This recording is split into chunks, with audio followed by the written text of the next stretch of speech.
आगे बढ़ते हैं और जैसे कि हम लगातार बात कर रहे थे कि जो युवा कार्यक्रम है, किस तरीके से खेल मंत्रालय ने राष्ट्रीय पद यात्रा की शुरुआत भी की है और प्रधानमंत्री के विजन से प्रेरित इस पद यात्रा में अनेक प्रमुख हस्तियां भी शामिल होंगी। इसमें गुजरात के मुख्यमंत्री होंगे भूपेंद्र भाई पटेल, त्रिपुरा के मुख्यमंत्री होंगे डॉक्टर माणिक साहा, केंद्रीय मंत्री होंगे मनसुख मांडविया और भी केंद्र और राज्य स्तर के कई इसमें मंत्री होंगे, हिस्सा लेंगे। तो वहीं सांसद होंगे, विश्वविद्यालय के कुलपति होंगे, पैरालंपिक मेडलिस्ट होंगे, पूर्व क्रिकेटर्स होंगे, अन्य सम्मानित लोग भी इसका हिस्सा होंगे। और इस ऐतिहासिक आयोजन में एमवाई भारत के स्वयंसेवक और हजारों जोश से भरे युवाओं ने भी भाग लिया है। यूनिटी मार्च क्योंकि ये होगा, ऐसे में इस यात्रा से पूरे देश में एकता, राष्ट्रीय भाव और साथ ही साथ जन सहभागिता का सशक्त मैसेज भी जाएगा। अब तक 613 जिलों में 1422 पद यात्राएं निकाली जा चुकी हैं, जिसमें 14.3 लाख से अधिक लोग भी जुड़ चुके हैं। तो प्रधानमंत्री नरेंद्र मोदी के स्वदेशी और आत्मनिर्भर भारत के संदेश को ध्यान में रखते हुए प्रतिभागियों को खादी पहनने और स्थानीय कारीगरों का समर्थन करने के लिए प्रेरित किया जाएगा। महिलाओं के स्वयं सहायता समूह, युवा इनोवेशन स्टॉल और हैंडीक्राफ्ट में भी पदयात्रियों का उत्साह बढ़ाया जाएगा। अगर हम बात करें एकता मार्च की राष्ट्रीय पदयात्रा, जो कि 11 दिन में अब तक करीब 180 किलोमीटर की दूरी तय करेगी। रास्ते में लगभग 150 थीमेटिक पड़ाव भी होंगे, जिन पर प्रदर्शनियां होंगी, लोक कला दिखाई जाएगी, सरकारी योजनाओं की जानकारी वहां पर होगी, स्वच्छता अभियान, ग्राम सभाएं और सामाजिक जागरूकता कार्यक्रम आयोजित किए जाएंगे। हर शाम सरदार गाथा के माध्यम से सरदार पटेल के जीवन से जो प्रेरणादायक घटनाएं वो सुनाई जाएंगी। और इसके बाद 6 दिसंबर को स्टैच्यू ऑफ यूनिटी पर राष्ट्रीय समारोह का आयोजन होना है, जहां पर हजारों पदयात्री भारत की एकता के शिल्पी सरदार वल्लभ भाई पटेल को सामूहिक तौर पर श्रद्धांजलि देंगे। आपको बता दें कि आज से शुरू हुई इस पदयात्रा में केंद्रीय मंत्री, मुख्यमंत्री, राज्य मंत्री, राज्यपाल, राज्य के मंत्री और सांसद भी इस पदयात्रा का नेतृत्व करते हुए आपको नजर आएंगे। ये जो पदयात्रा है वो सरदार वल्लभ भाई पटेल के सम्मान में एक देशव्यापी पहल, आप इसको कह सकते हैं, भारत को एक करने में उनकी बेमिसाल भूमिका का प्रतीक है। और चलिए अब आगे बढ़ेंगे, बात कुछ और अहम खबरों की करेंगे। जैसे कि हम आपको बता भी रहे थे कि किस तरीके से हैदराबाद में सफरान एयरक्राफ्ट इंश्योरेंस सर्विसेज इंडिया या GMR एरोस्पेस को लेकर हमने वो तस्वीरें आपको दिखाई, क्योंकि आज सौगात वहां पर दिया जाना है। केंद्र का उद्घाटन भी प्रधानमंत्री नरेंद्र मोदी करेंगे। आगे पल पल के अपडेट आपको देंगे। तो वहीं आगे बढ़ते हैं, देश भर में आज संविधान दिवस मनाया जा रहा है और हर साल 26 नवंबर को संविधान दिवस मनाया जाता है। ये दिन इसीलिए महत्वपूर्ण है क्योंकि आप देखिए 1949 में इसी दिन हमारे देश ने अपना संविधान अपनाया था। डॉक्टर भीमराव अंबेडकर के 125वीं जयंती के अवसर पर 2015 में प्रधानमंत्री नरेंद्र मोदी ने संविधान दिवस मनाने की शुरुआत की थी और इसका उद्देश्य नागरिकों में संवैधानिक मूल्यों के प्रति जागरूकता बढ़ाना है। आज भी संसद में संविधान दिवस को लेकर आयोजन किया जा रहा है। संविधान दिवस के अवसर पर आज संसद के केंद्रीय हॉल में भव्य आयोजन है, जिसकी अध्यक्षता राष्ट्रपति द्रौपदी मुर्मू करेंगी। इस दौरान प्रधानमंत्री नरेंद्र मोदी, उप राष्ट्रपति और राज्यसभा के सभापति CP राधाकृष्णन, लोकसभा स्पीकर ओम बिरला और केंद्रीय मंत्री और संसद सदस्य भी इसमें मौजूद रहेंगे। तो कार्यक्रम के दौरान राष्ट्रपति के संबोधन के बाद लोकसभा अध्यक्ष और उपराष्ट्रपति का भी संबोधन होना है और इस अवसर पर 9 भाषाओं में तैयार संविधान का भी डिजिटल लोकार्पण होगा। अब आपको इसकी जानकारी दे देते हैं। केंद्रीय कानून मंत्रालय के विधायी विभाग ने इसको तैयार करवाया है। संविधान को मलयालम, मराठी, नेपाली, पंजाबी, बोडो, कश्मीरी, तेलुगु, उड़िया और असमिया में इसको तैयार करवाया गया है। कार्यक्रम में मौजूद गणमान्य लोग राष्ट्रपति के नेतृत्व में संविधान की प्रस्तावना का भी पाठ करने वाले हैं। इस अवसर पर देश भर में सभी केंद्रीय मंत्रालय, उनके अंदर आने वाले जितने भी दफ्तर हैं, वहां पर इस कार्यक्रम का आयोजन होना है। इस कार्यक्रम में नागरिकों को भी शामिल होने का अवसर दिया गया है। इसके तहत प्रस्तावना का पाठ करने के लिए वो mygov.in और constitution75.com पर लॉग इन कर सकते हैं। राष्ट्रीय स्तर पर हमारा संविधान हमारा स्वाभिमान के तहत ऑनलाइन क्विज और ब्लॉग से निबंध प्रतियोगिता का आयोजन कराने की भी इसमें योजना है। राष्ट्रपति द्रौपदी मुर्मू, प्रधानमंत्री नरेंद्र मोदी ने संविधान दिवस पर संविधान निर्माताओं को श्रद्धांजलि भी अर्पित की। पीएम मोदी पोस्ट करते हैं एक्स पर और लिखते हैं, संविधान दिवस पर हम अपने संविधान निर्माताओं को श्रद्धांजलि अर्पित करते हैं। उनकी दूरदर्शिता हमें एक विकसित भारत निर्माण के लिए निरंतर प्रेरित करती है। पीएम आगे लिखते हैं, हमारा संविधान मानवीय गरिमा, समानता और स्वतंत्रता को सर्वोच्च महत्व देता है। यह हमें अधिकारों से सशक्त बनाने के साथ साथ हमें नागरिक के तौर पर हमारे कर्तव्यों की भी याद दिलाता है, जिन्हें हमें सदैव निभाने का प्रयास करना चाहिए। ये कर्तव्य एक सशक्त लोकतंत्र की नींव है।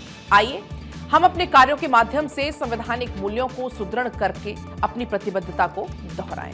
आपको बता दें कि भारत का संविधान बनाने में कुल 2 साल 11 महीने और 18 दिन का समय लगा था। इस तरह से 26 नवंबर 1949 को हमारा संविधान पूरी तरह से बनकर तैयार हुआ था। हमारे देश का संविधान पूरी दुनिया का सबसे बड़ा लिखित संविधान है। संविधान बनाते समय कई देशों के नियमों को इसमें शामिल किया गया, जिससे आम लोगों के जीवन में बेहतरीन सुधार लाया जा सके। अब संविधान तैयार हो गया है, लेकिन बहुत से लोगों को इसका एहसास नहीं हो पाया है। इसलिए पीएम मोदी ने जन जन को संविधान की अहमियत पता चले, इसके लिए ये कार्यक्रम शुरू किया। देश भर में क्या कुछ कार्यक्रम का आज आयोजन किया जा रहा है, आपको ग्राउंड जीरो पर लिए चलेंगे। हमारे जो सहयोगी हैं, संवाददाता हैं अक्षय, वो इस वक्त ग्राउंड जीरो पर मौजूद हैं। अक्षय, बड़े स्तर पर आज आयोजन हो रहा है, सभी गणमान्य लोग आज इस कार्यक्रम में मौजूद भी रहने वाले हैं। बल्कि ना सिर्फ दिल्ली में, बल्कि छोटे छोटे कार्यक्रम भी तमाम जगह पर आज आयोजन हो रहे हैं। लेकिन अगर हम बात करें दिल्ली की, तो क्या कुछ कार्यक्रम है और तमाम जो गणमान्य, चाहे वो राष्ट्रपति हो, प्रधानमंत्री हो, उपराष्ट्रपति हो, कब तक पहुंचने का कार्यक्रम है? देखिए, ये कहा जा रहा है कि कुछ देर बाद ही जब प्रधानमंत्री का संबोधन क्योंकि चल रहा है, और उसके बाद ये माना जा रहा है कि वो संविधान दिवस मनाने के लिए पहुंचेंगे, जिसमें कि राष्ट्रपति, उपराष्ट्रपति और प्रधानमंत्री सहित स्पीकर ओम बिरला भी उस कार्यक्रम में शिरकत करेंगे। माना जा रहा है कि संविधान दिवस को जिस तरह से देशव्यापी तरीके से मनाने की कोशिश की जा रही है, प्रधानमंत्री नरेंद्र मोदी ने देशवासियों को पत्र भी लिखा है और तमाम उन चीज़ों को याद किया है कि किस तरह से संविधान उनके लिए महत्वपूर्ण रहा है।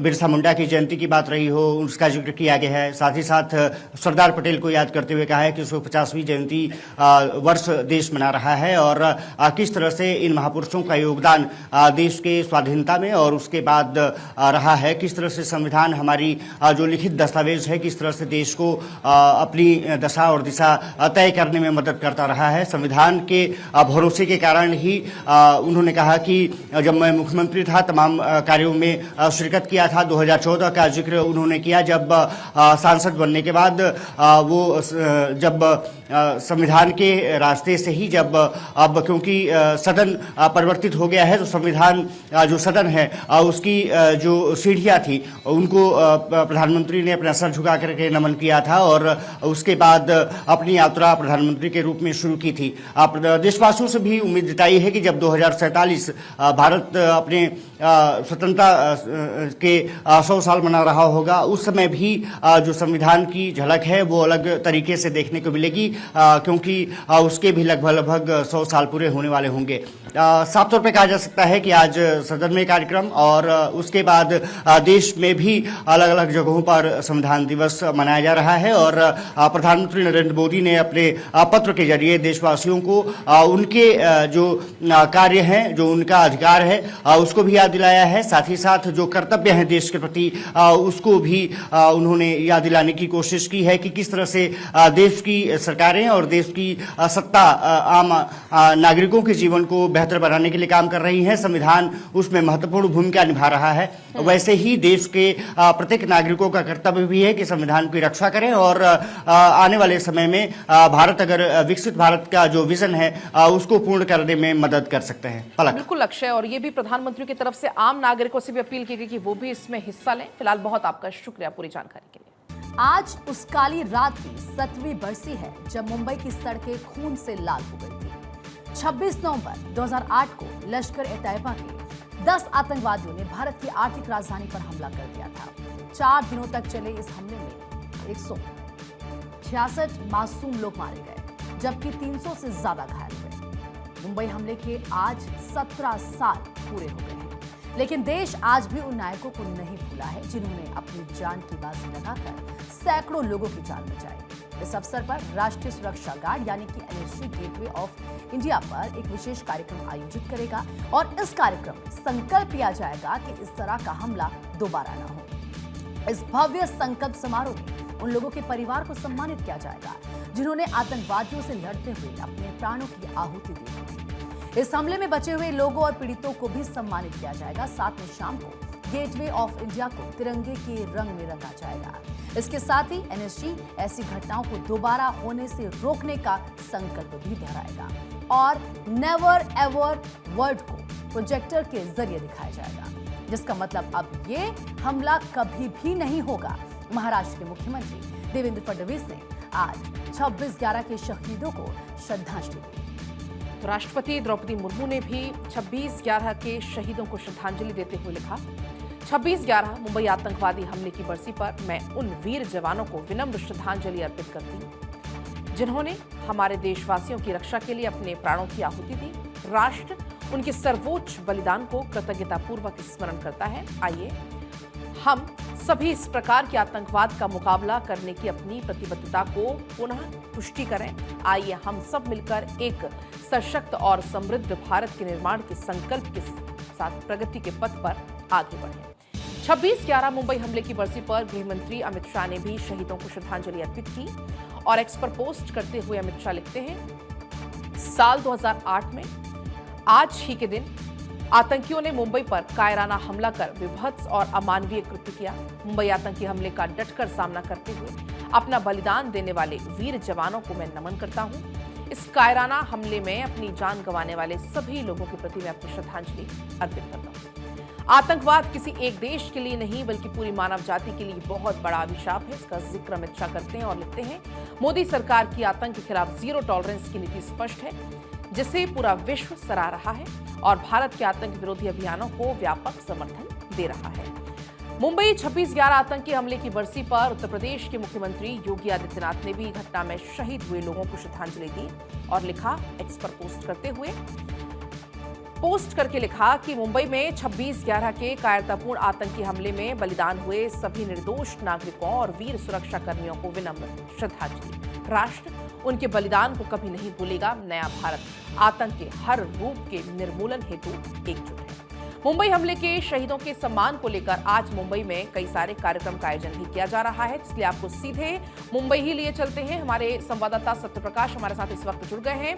सत्यप्रकाश, बताइएगा किस तरीके से आज का दिन वहां पर कार्यक्रम किए जा रहे हैं, क्योंकि हमने देखा कि तमाम तैयारियां देख पा रहे हैं, आपके पीछे तमाम जो लोग भी खड़े हैं, क्योंकि इस समय आज हर कोई हम देख रहे हैं श्रद्धांजलि अर्पित कर रहा है, जो सैकड़ों लोग उस दौरान अपनी जान गंवा बैठे थे।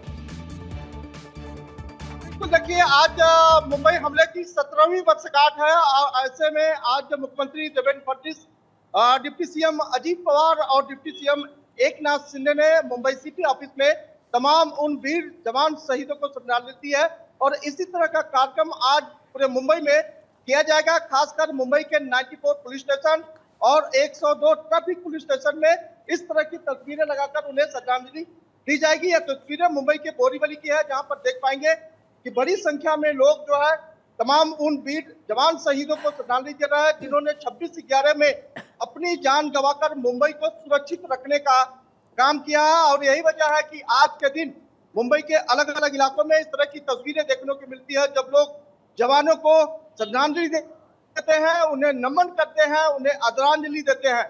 तो ये खास मौका है। हालांकि सुरक्षा के लिहाज से भी देखा जाता है कि मुंबई में आज के दिन सुरक्षा चकाचौंध कर दी जाती है और लगातार जो है प्रति इलाके है, क्योंकि जो 2008 का हमला हुआ था वो समुद्र किनारे से जो है हमलावर आए थे, उसको लेकर सरकार पहले कटिबद्ध रही। सरकार की तरफ से हाईटेक व्यवस्था की गई, आपसी सामंजस्य बिठाने का काम किया गया।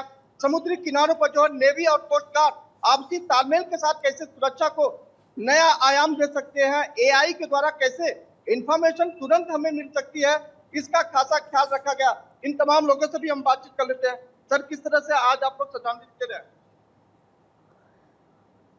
हम लोग हर साल सब व्यापारी मिलकर श्रद्धांजलि देते हैं, मगर आज हम लोग ने तय किया कि बोरीवली बिजनेसमैन एसोसिएशन के नाम पे सब दुकानदारों ने मिलकर सुबह को 9 से 12 बजे तक 3 घंटा अपना कारोबार बंद करके ये शहीदों को श्रद्धांजलि देने का, और ये जो घटना हुई उसके लिए बहुत दुख हो रहा है। दोबारा ऐसी घटनाएं ना होए उसके लिए सावधानी बरतने के लिए जनता, प्रशासन, शासन सभी अधिकारियों को यहाँ पे बुला करके पहले यहाँ श्रद्धांजलि देने का कार्यक्रम आयोजित किया गया है। 17 सालों से हम श्रद्धांजलि देते हैं। क्या कहेंगे, किस तरह से नमन करते हैं शहीदों को? जय हिंद जय हिंद जय हिंद, वंदे मातरम। तो देखिए, वंदे मातरम की जयघोष के साथ यह मैसेज है कि आज हमारी सुरक्षा कितनी मुस्तैद हो गई है। जिस तरह से हमलावरों ने मुंबई को दहलाने का कोशिश किया, लेकिन अब मुंबई संभल चुकी है, मुंबई सुरक्षित हो चुकी है। और इसीलिए उन तमाम वीर जवान शहीदों की देखिए तस्वीरें, एक एक तस्वीरें मायने रखती है, क्योंकि उन वीरों ने जो शहादत दी है, जिनकी वजह से आज हम मुंबई में सुरक्षित है, उनकी तस्वीरें लगाकर यहाँ सुरक्षित रखने का जो काम किया है। इसलिए जो है आज मुंबई का, खासकर मुंबई से पूरे महाराष्ट्र में तमाम जो शासकीय दफ्तर होते हैं, वहां पर इस तरह का जो कार्यक्रम किया जाता है। Satya Prakash, gateway of India पर भी आज कुछ खास कार्यक्रम किए जाने हैं। बिल्कुल, देखिए शाम 6 बजे गेटवे ऑफ इंडिया के पास जो है उन तमाम वीर शहीदों को याद किया जाएगा। उनकी शहादत को याद करते हुए उनकी जो वीर गाथा है उसके बारे में लोगों को अवगत कराई जाएगी। कैसे 2008 26/11 के हमले में उन तमाम जो हमारे पुलिस अधिकारी है या तटरक्षक है, कैसे जो है अपनी जान को बाजी लगाकर जो है मुंबई को सुरक्षित रखने का काम किया है, वह जो है वीर गाथा लोगों को भी सुनाई जाएगी। और कैसे 26/11/2008 हमले के बाद हमारी तटीय सुरक्षा कैसे मजबूत हुई है, कितनी मजबूत हुई है, समुद्री मार्ग से कैसे आज हम मजबूती से खड़े हैं, इस पर भी विशेष चर्चा होने वाली है। ठीक है सत्य प्रकाश, बहुत आपका शुक्रिया पूरी जानकारी साझा करने के लिए। और चलिए अब आगे बढ़ते हैं, बात दिल्ली की करेंगे, क्योंकि दिल्ली की फिजाओं में प्रदूषण का जहर इतना घुला हुआ है कि अब लोग दिल्ली छोड़कर पहाड़ों में भाग जाना चाहते हैं। लेकिन मजबूरी में दिल्ली के दम घोंटू हवा में सांस लेना पड़ रहा है, क्योंकि फिलहाल कोई छुट्टियां लोगों के पास नहीं है। राजधानी में पिछले 12 दिनों से लगातार 300 बार एयर क्वालिटी इंडेक्स बना हुआ है। आज सुबह भी दिल्ली का औसत एयर क्वालिटी इंडेक्स 338 दर्ज किया गया, जिसे बेहद खराब की श्रेणी में माना जाता है। कई इलाके स्मोक की मोटी चादर से ढके नजर आए। कर्तव्य पथ पर लोग मास्क में मॉर्निंग वॉक करते नजर आए। फिलहाल दिल्ली वासियों को प्रदूषित हवा से राहत मिलने की कोई आसार नजर नहीं आ रहे। क्योंकि देखिए दिल्ली एनसीआर में प्रदूषण का संकट लगातार बढ़ता हुआ नजर आ रहा है। आज सुबह सड़कों पर सिर्फ धुंध नजर आई। वाहन चलाने वाले लोगों को काफी ज्यादा परेशानी हुई। आंखों में जलन, घुटन जैसी समस्याओं का सामना तक करना पड़ रहा है। दिल्ली के ज्यादातर मॉनिटरिंग स्टेशन पर AQI 300 से 380 के बीच में दर्ज किया गया। अब आपको बता देते हैं कौन से इलाके का कितना AQI दर्ज किया गया। सुबह 7 बजे का AQI आपको बता रहे हैं, जहां पर 382 औसत दर्ज किया गया है। अलग अलग इलाकों की अगर हम बात कर लें, रोहिणी में 379, वजीरपुर में 375, मुंडका में 374, पंजाब विभाग में 369, Nehru Nagar 368, DTU 367, Anand Vihar 364, Vivek Vihar 365, ITO 360, doctor Karni Singh shooting range 356, Narela 352, Chandni Chowk 338, Okhla phase 2 334, north campus 327, Shadipur 345, IJ airport 301, इसके अलावा लोधी रोड 300, मंदिर मार्ग 263 और इसके अलावा दिलशाद गार्डन में 248 दर्ज किया गया है। प्रदूषण का स्तर चूंकि बेहद खराब होने पर commission for air quality management यानी कि CAQM ने ग्रेप यानी कि ग्रेडेड रिस्पांस एक्शन प्लान के स्टेज 3 को अब लागू कर दिया है, जिसमें स्टेज 4 की भी कुछ सख्तियां जोड़ दी जाती हैं ताकि प्रदूषण पर कुछ तो नियंत्रण लाया जा सके। ग्रेप 3 लागू होते ही गैर जरूरी निर्माण पर फिलहाल रोक लगा दी गई है, जिसमें जैसे कि मिट्टी की खुदाई, ट्रेंचिंग, पाइपिंग और ओपन एयर RMC प्लांट्स को पूर्ण रूप से बंद कर दिया गया है। बढ़ते प्रदूषण को देखते हुए उद्योगों में भी अब सख्ती बरती जा रही है। स्टोन क्रशर, खनन साइट्स, गैर क्लीन फ्यूल से चलने वाले हॉट मिक्स प्लांट पूरी तरीके से बंद कर दिए गए हैं। व्हीकल रिस्ट्रिक्शंस के तहत दिल्ली और NCR में जितने भी इलाके आते हैं, जैसे कि गुरुग्राम, फरीदाबाद, नोएडा, गाजियाबाद, ग्रेटर नोएडा में BS3 और पेट्रोल और BS4 डीजल कारों पर भी रोक लगा दी गई है। इंटर स्टेट डीजल बसों के लिए आपको बताएं कि दिल्ली प्रवेश पर भी पाबंदी है, जिसमें CNG, इलेक्ट्रिक और BS4 बसों को सिर्फ छूट मिलेगी। डीजल जनरेटर सेट्स को भी अब बंद कर दिया गया है, सिवाय अस्पतालों और एयरपोर्ट जैसी आवश्यक सेवाओं के लिए। इसके अलावा सभी पर प्रतिबंध लगा दिया गया है। पॉल्यूशन बहुत है यहाँ पर, सुबह शाम निकलना ही मुश्किल है, घर में रहना ही सुरक्षित है। बहुत ज्यादा पॉल्यूशन है यहाँ पर, आंखों में जलन, सांस लेने में दिक्कत है। वही है, ज्यादा से ज्यादा सब घर में रहें, बाहर निकलना भी हो तो मास्क वगैरह लगा के रखें। स्थिति दिल्ली की हवा तो बिल्कुल जहरीली हो गई है, आंखों में जलन, गले में चुभन। हमारा ये हाल है तो हमारी आने वाली नई पीढ़ी कैसे यहाँ पे अपनी स्थिति को ठीक रखेगी। उनकी शारीरिक स्थिति कैसी होगी? जब हमको ऐसी तकलीफें हो रही है तो बच्चे कैसे जी पाएंगे इस जहरीली घुटन में? सरकार के जो भी कदम उठाए हैं उनको मुझे कोई सफलता तो दिखाई नहीं दे रही है। पॉल्यूशन की स्थिति तो हैवी है दिल्ली में। अभी भी जब हम निकलते हैं बाहर तो आंखों में जलन होती है और सांस लेने में तो दिक्कत होती है। तो देखिए, लोगों को परेशानी होती है, आंखों में जलन होती है, अभी आपने सुना भी। दिल्ली के साथ साथ क्योंकि एनसीआर के हालात भी बहुत ज्यादा खराब हैं। अगर हम बात कर लें नोएडा की तो AQI 358 दर्ज हुआ है औसत। ग्रेटर नोएडा का 324, गाजियाबाद का 319, फरीदाबाद का 220, गुरुग्राम का 282 AQI दर्ज किया है। CPCB के अनुसार AQI का जो स्तर है 0 से 50 के बीच होता है तो अच्छा माना जाता है। 51 से 100 के बीच पहुंचता है तो संतोषजनक हो जाता है। 101 से 200 के बीच में ये मीडियम श्रेणी में आ जाता है, लेकिन 201 से 300 तक ये बहुत खराब माना जाता है। AQI 301 से 400 के बीच तो और भी ज्यादा खराब श्रेणी में होता है और 401 से 500 के बीच में गंभीर श्रेणी में पहुंच जाता है। दिल्ली NCR में सांस लेना इतना ज्यादा मुश्किल हो चुका है कि हर दिन अस्पतालों में जो मरीजों की संख्या है वो लगातार बढ़ती चली जा रही है। प्रदूषण की गंभीर स्थिति को देखते हुए दिल्ली सरकार ने सभी सरकारी और निजी दफ्तरों को 50% स्टाफ उपस्थिति के साथ संचालित करने के लिए और बाकियों को वर्क फ्रॉम होम अनुमति देने के लिए भी आदेश जारी कर दिए गए हैं, जबकि स्कूलों में छुट्टियां या फिर ऑनलाइन क्लास का फैसला स्थानीय प्रशासन प्रदूषण के आधार पर ले रहा है। आगे बढ़ेंगे। अरुणाचल प्रदेश के एक भारतीय महिला यात्री के साथ शंघाई एयरपोर्ट पर हुई बदसलूकी के बाद भारत और चीन के बीच कूटनीतिक तनाव बढ़ गया है। चीन ने इस घटना पर सफाई देते हुए किसी भी प्रकार की हिरासत या फिर हैरेसमेंट से इनकार किया है। साथ ही अरुणाचल प्रदेश को एक बार फिर जांगनान बताते हुए अपना दावा दोहराया है। तो वहीं भारत ने इस दावे को सख्ती से खारिज करते हुए साफ कहा है कि चीन का बार बार इनकार करने से सच्चाई नहीं बदल जाएगी और अरुणाचल प्रदेश भारत का अभिन्न और अविभाज्य हिस्सा है। तो आपको बता दें कि पेम वांग, जो कि मूल रूप से अरुणाचल प्रदेश की रहने वाली हैं और भारतीय पासपोर्ट धारक हैं, उनको ट्रांजिट के दौरान 18 घंटे तक हिरासत में रखा गया। चीनी अधिकारियों ने उनके भारतीय पासपोर्ट को अस्वीकार कर दिया और यह दावा किया कि अरुणाचल भारत का नहीं बल्कि चीन का हिस्सा है। यहां तक कि इस दौरान उन्हें खाने पीने के लिए भी नहीं दिया गया। आपको बता दें कि चीन के विदेश मंत्रालय की प्रवक्ता माओ निंग ने जांगनान यानी कि अरुणाचल प्रदेश को अपना हिस्सा बताते हुए कहा कि चीन भारत को अवैध तरीके से बसाए गए अरुणाचल प्रदेश को कभी मान्यता नहीं देता है, लेकिन अब ये नया भारत है। भारत ने चीन को उसी की भाषा में जवाब दिया। एक आपको ट्वीट बताएंगे।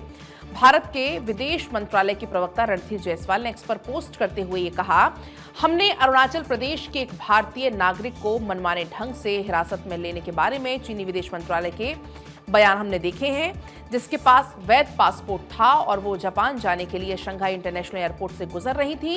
अरुणाचल प्रदेश भारत का एक अभिन्न और अटूट हिस्सा है और ये साफ बात है, चीनी पक्ष के इनकार करने से कड़ी सच्चाई बदल नहीं जाएगी। उन्होंने आगे कहा, महिला की हिरासत में रखने का मुद्दा चीनी पक्ष के सामने सख्त तरीके से उठाया गया है। चीनी अधिकारी अभी भी अपने कामों के बारे में सफाई नहीं दे पाए हैं, जो इंटरनेशनल हवाई यात्रा को कंट्रोल करने वाले कई सारे नियमों का भी उल्लंघन है। चीनी अधिकारियों के काम उनके अपने नियमों का भी उल्लंघन करते हैं, जो सभी देशों के नागरिकों को 24 घंटे तक वीजा फ्री आने जाने की अनुमति देते हैं।